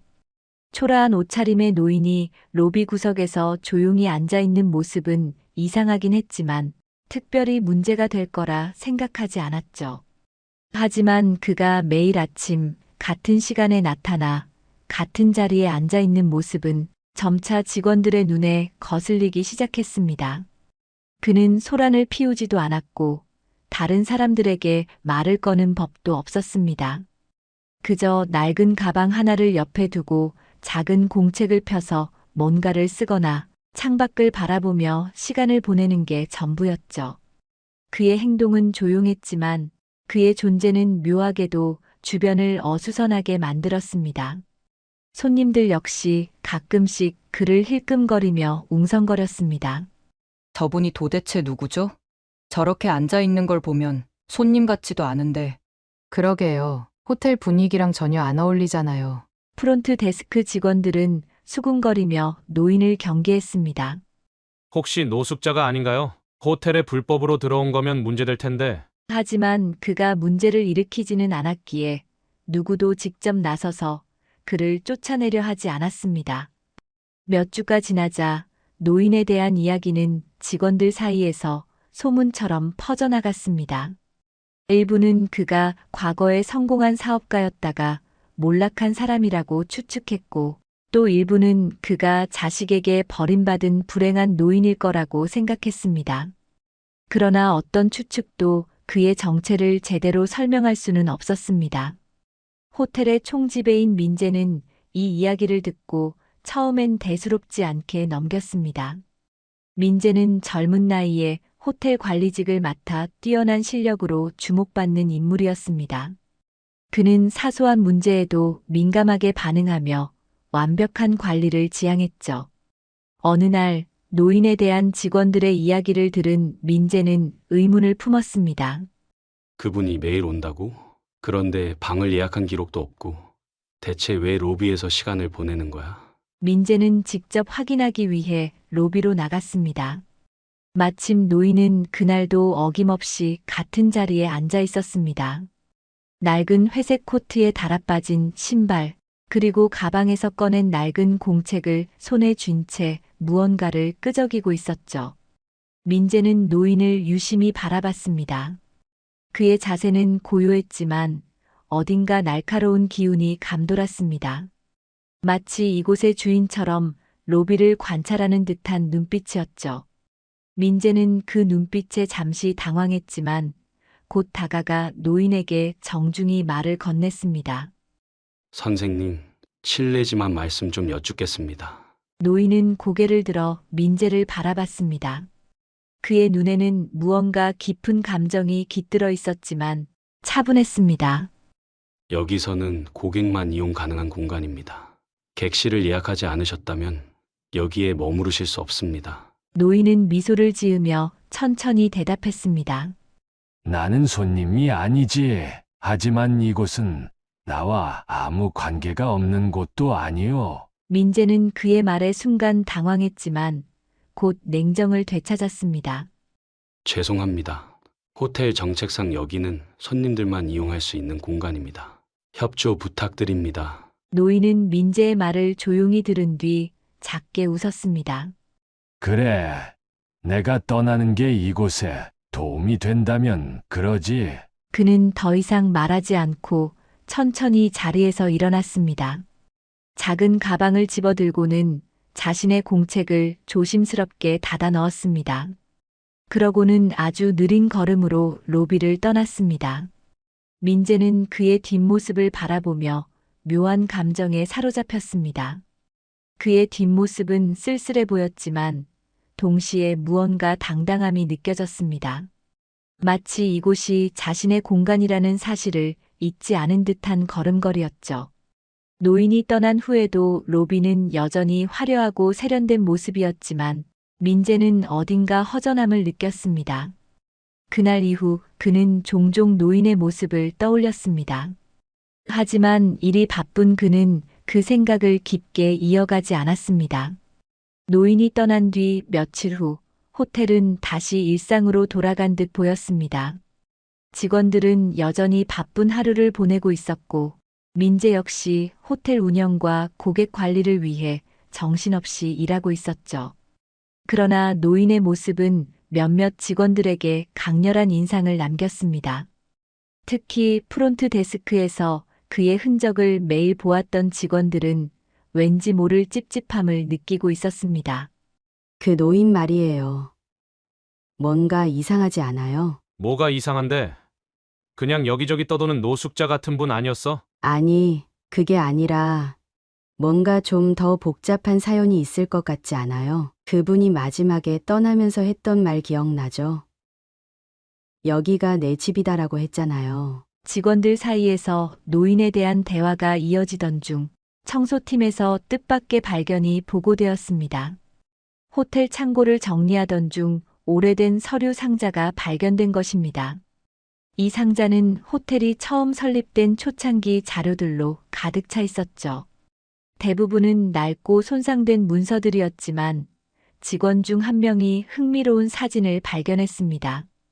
사진은 흑백으로 호텔이 완공된 직후의 모습이 담겨 있었습니다.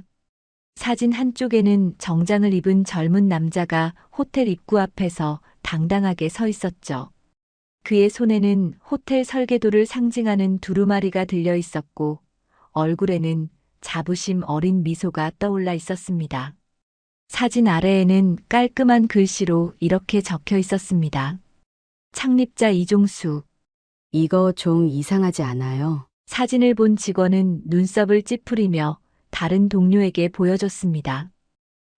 왜? 이 얼굴 어디서 본 것 같은데. 직원들은 곧 서로의 얼굴을 쳐다보며 놀라움을 감추지 못했습니다. 얼마 전 로비에서 쫓겨난 그 노인의 얼굴과 사진 속 젊은 남자의 얼굴이 놀랍도록 닮아 있었기 때문이었습니다. 프론트 데스크 매니저는 사진을 들고 즉시 민재에게 가져갔습니다. 민재는 사진을 보자마자 순간 말을 잃었습니다. 이게 말이 돼? 이 호텔이 세워진 지 50년이 넘었는데 저분이 그 창립자라고? 직원들은 하나둘 모여들어 사진을 살펴봤습니다. 진짜 이상하네요. 이 노인이 그 창립자라면 어떻게 그럴 수 있죠? 50년 전에 찍힌 사진이라면 저분 나이가 적어도 70은 넘었을 텐데. 아니, 나이보다 중요한 건 왜 우리가 이걸 전혀 몰랐냐는 거야. 이 호텔 창립자가 왜 기록에서 사라졌는지 알고 있는 사람이 있어요? 민재는 마음이 복잡해졌습니다. 그는 창립자라는 이름의 무게를 느꼈지만 동시에 논리적으로 이해되지 않는 부분이 많아 혼란스러웠습니다. 우리가 저분을 그냥 쫓아낸 게 맞는 걸까? 정말 그분이 이 호텔의 창립자라면. 그는 생각을 멈출 수 없었습니다. 직원들은 추가적인 단서를 찾기 위해 서류 상자를 뒤졌습니다. 낡은 문서들 사이에서 창립 초기의 회의록, 설계도, 건축 과정의 사진 등이 발견되었습니다. 이 모든 자료에 이종수라는 이름이 반복적으로 등장했습니다. 그는 단순히 호텔을 설계한 건축가가 아니라 투자와 운영까지 맡았던 실질적인 창립자였습니다. 그러나 기이한 점이 있었습니다. 30년 전 이종수와 관련된 기록이 갑작스럽게 끊겨 있었던 것입니다. 이후부터는 다른 이름의 투자자와 운영진이 등장했으며 호텔 운영은 완전히 새로운 체제로 전환된 것처럼 보였습니다. 이종수라는 이름은 역사에서 지워진 듯 이후의 문서 어디에도 언급되지 않았습니다. 왜 기록이 여기서 끊긴 걸까요? 혹시 그가 호텔에서 쫓겨난 건 아닐까요? 직원들 사이에서는 다양한 추측이 오갔습니다. 그러나 정확한 이유를 아는 사람은 없었습니다. 민재는 결국 오래된 직원 중 한 명을 불러 질문하기로 했습니다. 그는 호텔에서 20년 넘게 일해온 직원 박 씨에게 물었습니다. 혹시 이 사진 속 인물을 본 적 있습니까? 또는 이종수라는 이름을 들어본 적 있으세요? 박 씨는 사진을 유심히 보더니 한참을 생각한 뒤 조심스럽게 대답했습니다. 이분 어릴 적 호텔에 대한 이야기를 들을 때 몇 번 언급된 적이 있긴 합니다. 이 호텔을 세운 분이라고요. 하지만 제 기억에도 그 이름은 갑자기 사라졌습니다. 왜 사라졌는지는 모르겠지만 뭔가 좋지 않은 일이 있었던 것 같아요. 구체적인 건 아는 사람이 없을 겁니다. 민재는 더욱 혼란스러워졌습니다. 호텔 창립자인 사람이 어떻게 역사에서 흔적도 없이 사라질 수 있을까요? 그리고 왜 다시 이곳에 돌아와 아무 말 없이 로비에 앉아 있었을까요? 그는 직감적으로 이 사건에 무언가 중요한 진실이 숨겨져 있다고 느꼈습니다. 그러나 어디서부터 풀어나가야 할지 감을 잡을 수 없었습니다. 민재는 한 가지 확신이 들었습니다. 노인이 단순히 로비를 어슬렁거리는 평범한 노숙자가 아니라는 사실 말입니다. 이 사진과 서류들 다 정리해서 따로 보관해 주세요. 그리고 과거 기록을 더 찾아봐야겠어요. 민재는 결심했습니다. 자신이 놓친 진실을 파헤쳐야겠다고 말이죠. 그날 밤 민재는 집으로 돌아와서도 잠들 수 없었습니다. 로비에서 쫓겨나던 노인의 뒷모습이 계속 머릿속을 맴돌았고 사진 속 젊은 창립자의 모습이 그의 눈앞에서 교차되었습니다. 이종수 당신은 대체 누구입니까? 민재는 복잡한 심경에 휩싸였습니다. 호텔 창립자인 이종수가 몇 주 전까지 로비에 앉아 있었던 그 노인일지도 모른다는 생각이 머릿속을 떠나지 않았습니다. 그의 모습은 너무도 초라했지만 사진 속 젊은 창립자의 당당한 모습과 이상하게 겹쳐 보였죠. 이게 단순한 우연일까? 아니면 뭔가 더 깊은 사연이 있는 걸까? 민재는 의문을 풀기 위해 직접 행동에 나서기로 했습니다. 그는 이종수라는 이름의 흔적을 찾아내기 위해 호텔의 역사와 관련된 모든 자료를 조사하기 시작했습니다. 가장 먼저 민재는 호텔 내부의 기록 보관실을 철저히 뒤졌습니다. 그러나 창립 초기의 기록은 창고에서 발견된 자료가 전부였고 그 이후의 기록은 이종수와 무관한 내용들로 채워져 있었습니다. 그는 지역 도서관과 기록 보관소로 발길을 옮겼습니다. 이종수, 이 이름에 대한 자료가 있습니까? 민재는 직원들에게 물으며 관련된 모든 자료를 요청했습니다. 오래된 신문 기사와 부동산 관련 기록을 뒤지던 중 그는 50년 전 이 호텔이 처음 설립될 당시의 기사를 발견했습니다. 이종수, 혁신적인 디자인으로 호텔 산업에 새바람을 불어넣다. 기사에는 이종수가 젊은 나이에 호텔 설립을 주도했다는 내용과 함께 그의 사진이 실려 있었습니다. 그는 건축학과 경영학을 전공한 재능 있는 사업가로 호텔을 단순한 숙박 공간이 아닌 문화와 예술이 살아 숨쉬는 장소로 만들고자 했다는 비전이 적혀 있었습니다. 정말 대단한 분이었네. 민재는 기사를 읽으며 감탄했지만 동시에 의문이 들었습니다. 이렇게 뛰어난 인물이 왜 지금은 아무도 그의 이름을 기억하지 못하는 걸까?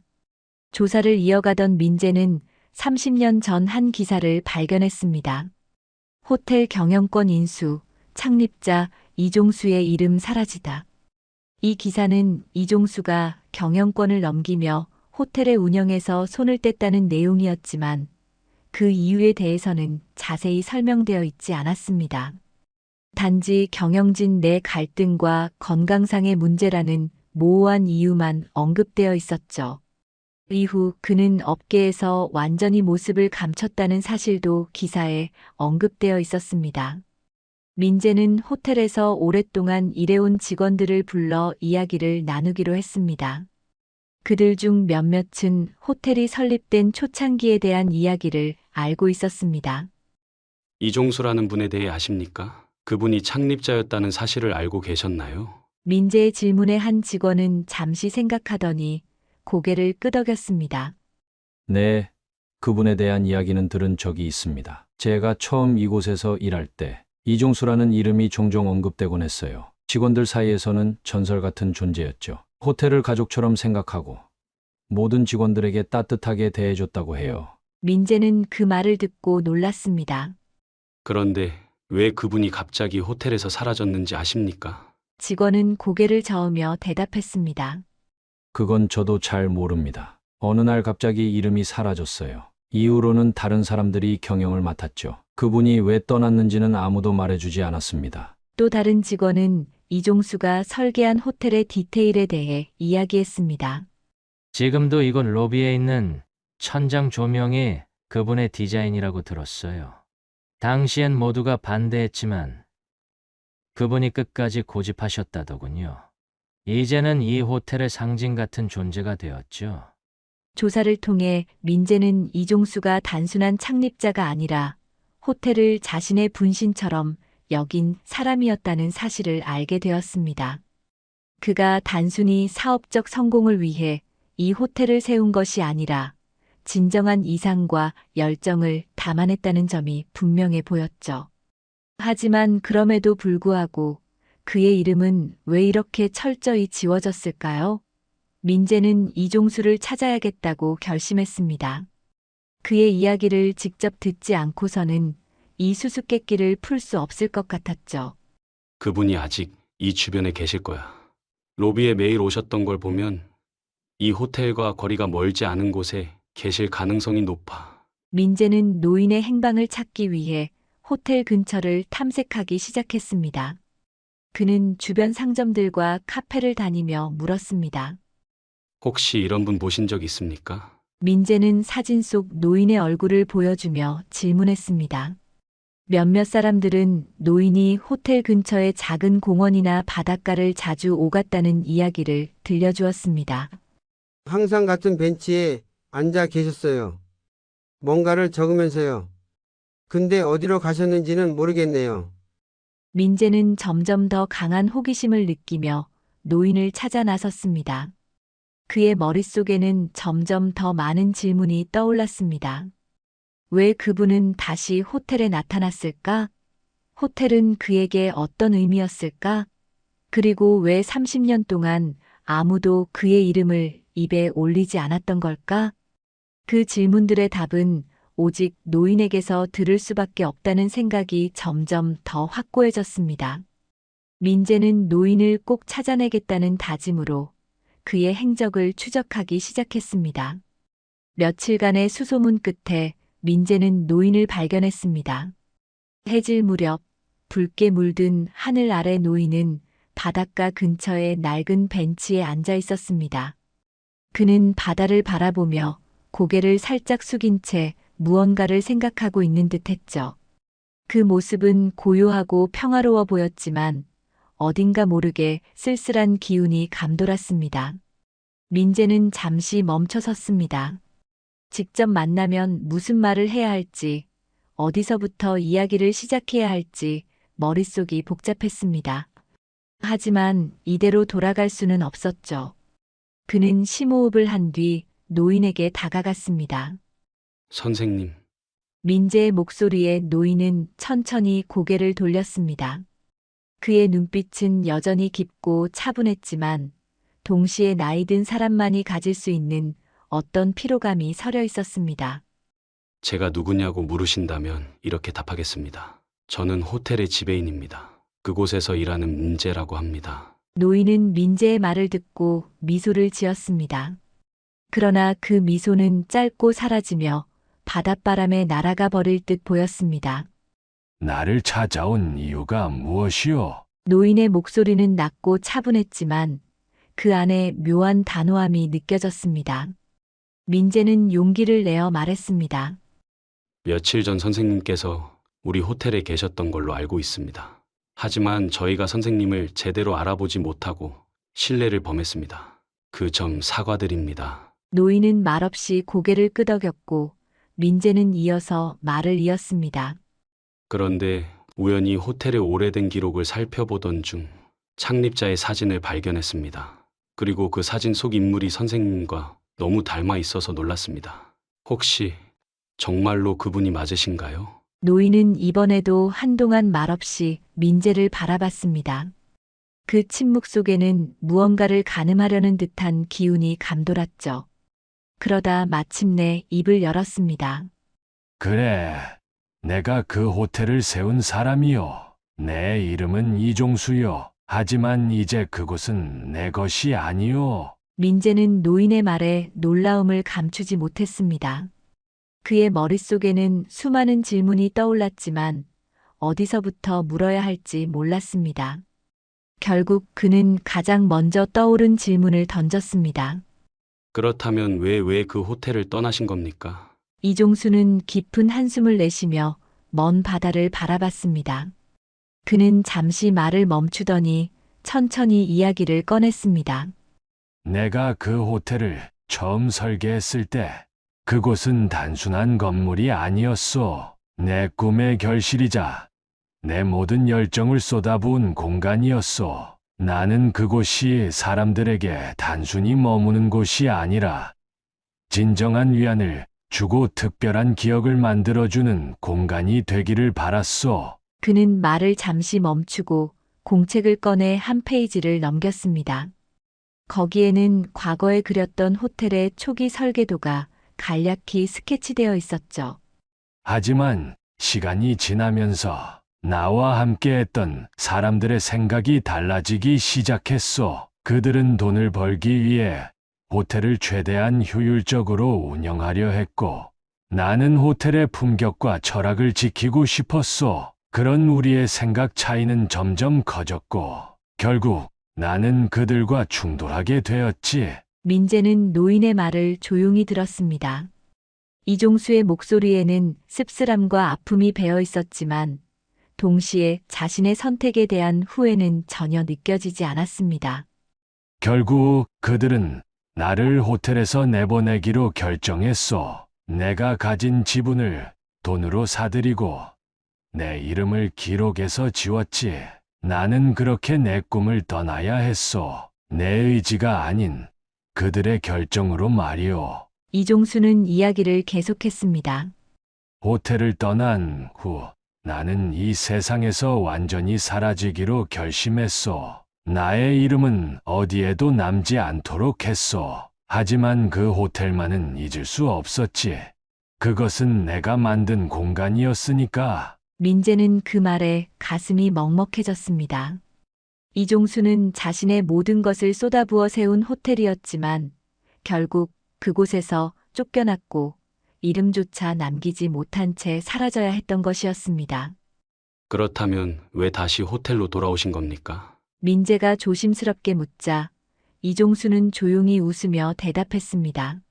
돌아온 게 아니요. 그저 그곳이 잘 지내는지 확인하고 싶었을 뿐이요. 그곳에서 잠시나마 내 꿈의 흔적을 느낄 수 있었으니까. 민재의 결심. 이야기를 들으며 민재는 깊은 감명을 받았습니다. 그는 이종수가 단순히 과거의 유령 같은 존재가 아니라 이 호텔의 진정한 주인이라는 생각을 하게 되었습니다. 선생님, 저는 선생님께서 말씀하신 호텔의 철학과 비전을 잃어버리지 않도록 노력하겠습니다. 그것이 제가 해야 할 일이라고 느껴집니다. 이종수는 민재의 말에 고개를 끄덕이며 작은 미소를 지었습니다. 그렇다면 나는 이제 더 이상 걱정할 필요가 없겠구만. 그 호텔은 다시 내 것이 될 수는 없겠지만 내 꿈을 이어받을 사람이 있다면 그것으로 충분하오. 민재는 그날 이종수와의 대화를 통해 호텔에 대한 새로운 책임감을 느꼈습니다. 그는 단순히 호텔을 운영하는 지배인이 아니라 이종수의 꿈과 철학을 이어받아야 할 사람임을 깨달았습니다. 그날 이후 민재는 호텔로 돌아가 이종수의 이야기를 직원들에게 알리고 그의 흔적을 되찾기 위해 노력하기 시작했습니다. 민재는 호텔로 돌아오는 내내 마음이 무거웠습니다. 바닷가에서 들었던 이종수의 이야기는 단순히 한 노인의 지나간 삶에 대한 회고가 아니었습니다. 그것은 호텔의 정체성과 철학, 그리고 존재 이유를 담고 있는 중요한 진실이었죠. 호텔에 도착하자마자 민재는 핵심 직원들을 모두 불렀습니다. 로비 근처 회의실에 모인 직원들은 민재의 심각한 표정을 보고 뭔가 큰일이 생겼음을 느꼈습니다. 여러분, 오늘 제가 전할 이야기는 모두에게 중요합니다. 민재는 침착한 목소리로 말을 꺼냈습니다. 며칠 전 우리가 로비에서 쫓아낸 그 노인분, 사실은 이 호텔의 창립자이셨습니다. 바로 이종수 선생님이요. 순간 회의실은 얼어붙은 듯 정적이 흘렀습니다. 직원들은 서로의 얼굴을 바라보며 충격을 감추지 못하고 경악했습니다. 창립자요? 그 노숙자처럼 보였던 분이요? 정말 그분이 맞아요? 창립자가 왜 그런 모습으로 돌아다니셨죠? 직원들의 목소리는 곧 죄책감 섞인 한숨으로 바뀌었습니다. 모두가 그날의 일을 떠올리며 자신들의 무심함과 무례를 반성하고 있었죠. 우리가 그런 분을 알아보지도 못하고 쫓아냈다니. 도대체 어떻게 이런 일이? 민재는 직원들의 말을 잠시 기다렸다가 자료를 꺼내 보여주며 말을 이었습니다.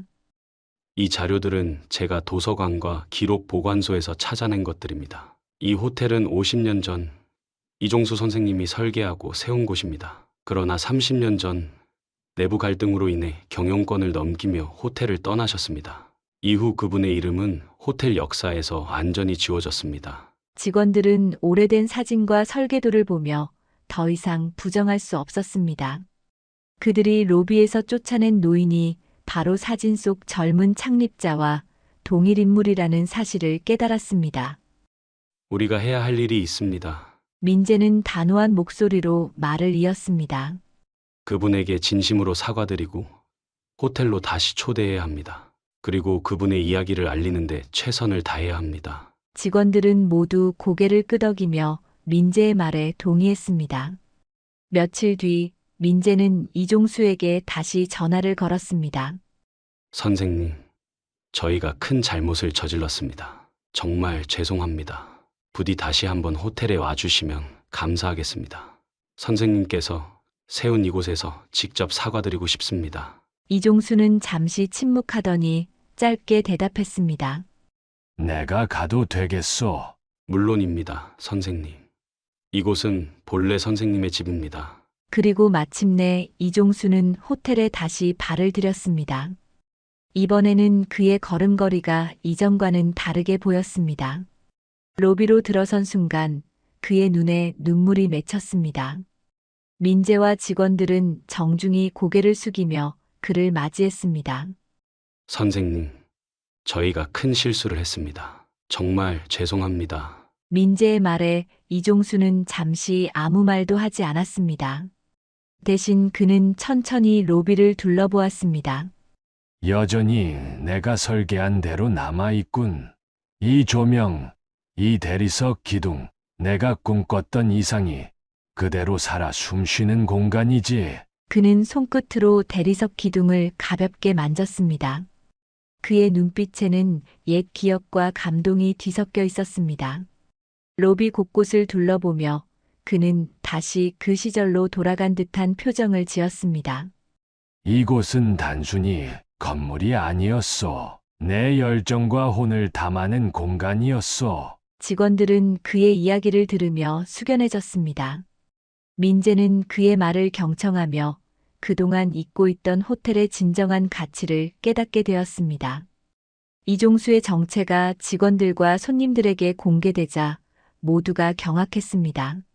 화려한 호텔의 역사가 이렇게 감춰진 사연으로 얼룩져 있었다는 사실을 알게 된 사람들은 깊은 감동과 존경을 느꼈습니다.